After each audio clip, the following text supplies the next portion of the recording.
那我们今天有新增一例境外移入 COVID-19 的个案那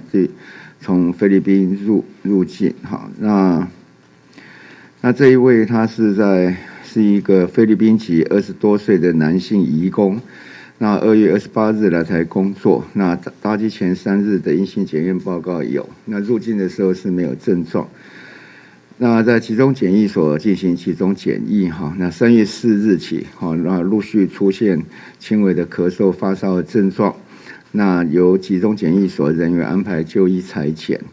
那在今日确诊那个案期间因为他都在集中检疫所，没有与他人接触，